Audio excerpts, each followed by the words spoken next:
বিসমিল্লাহির রহমানুর রহিম। সকল প্রশংসা একমাত্র আল্লাহ তাআলার। প্রিয় বন্ধুগণ, আবারও আপনাদের মাঝে আমি আরও একটি ভিডিও নিয়ে আসলাম।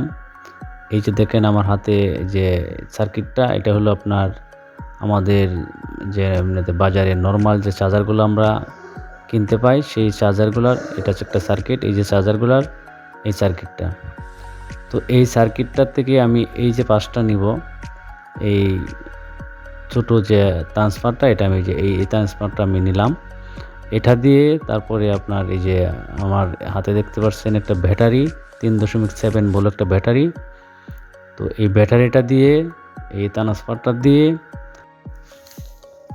তো আমি এসি একটা বাউল, এই যে দেখেন এসি বাল্ব, এই এসি বাল্ব 250 ভোল্ট এসি, এই বাল্বটা আমি আজকে আপনাদেরকে যে 3.7 ভোল্ট ব্যাটারি দিয়ে জ্বালিয়ে দেখাবো।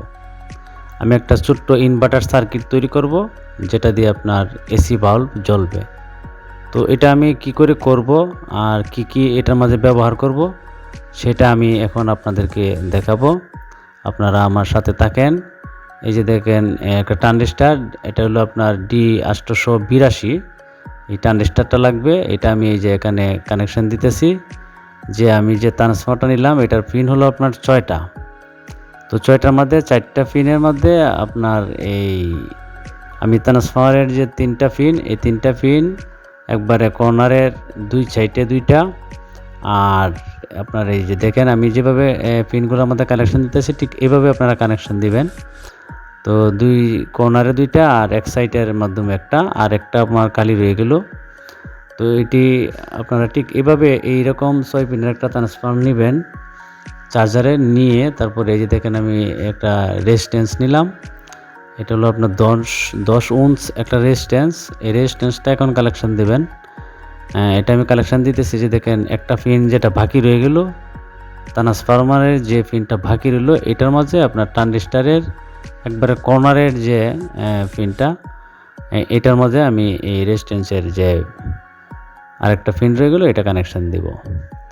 তো এইভাবে আপনারা এই রেজিস্ট্যান্স তারপরে এই ট্রানজিস্টার কানেকশন দিবেন। আর এই যে দেখেন আমার হাতে একটা জিনার, এটা 5 ভোল্টের একটা জিনার। তো এই জিনারটা আপনার খুবই ইম্পর্টেন্ট, এটা ব্যবহার করতেই হবে। তো আমি এই যে জিনারটা কানেকশন দিলাম।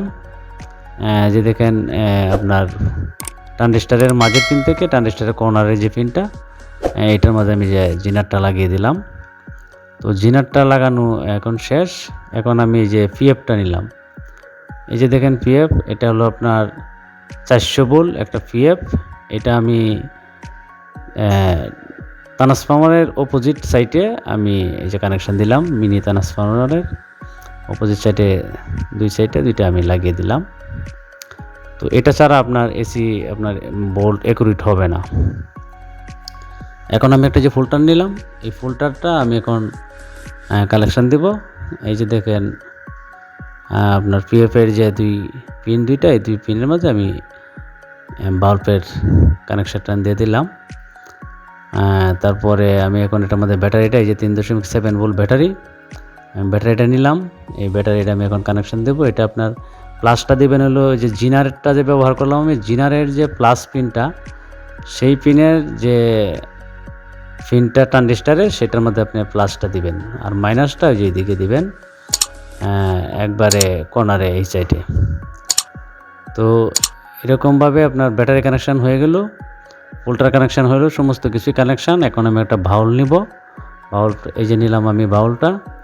তো এই বাল্বটা লাগে, এই যে দেখেন লাগানোর সাথে সাথেই জ্বলে গেছে।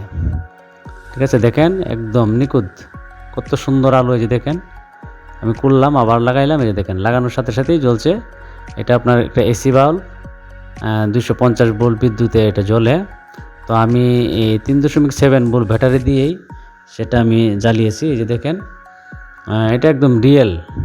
এটা আপনারা ইচ্ছা করলে এরকম ইনভার্টার একটা সার্কিট আপনারা বানাইতে পারেন, বানিয়ে আপনি এরকম বাউল আপনারা নিজেরাও জ্বালাইতে পারেন।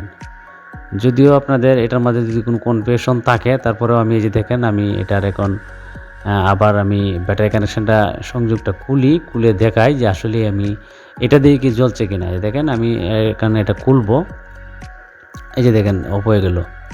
আমি আবার যদি সংযোগ দেই, এই যে দেখেন জ্বলে গেল। তো আমার ভিডিওটা যদি আপনাদের ভালো লাগে তাহলে আমার চ্যানেলটাকে সাবস্ক্রাইব করবেন, লাইক করবেন, শেয়ার করবেন। সকলেই ভালো থাকবেন। আল্লাহ হাফেজ।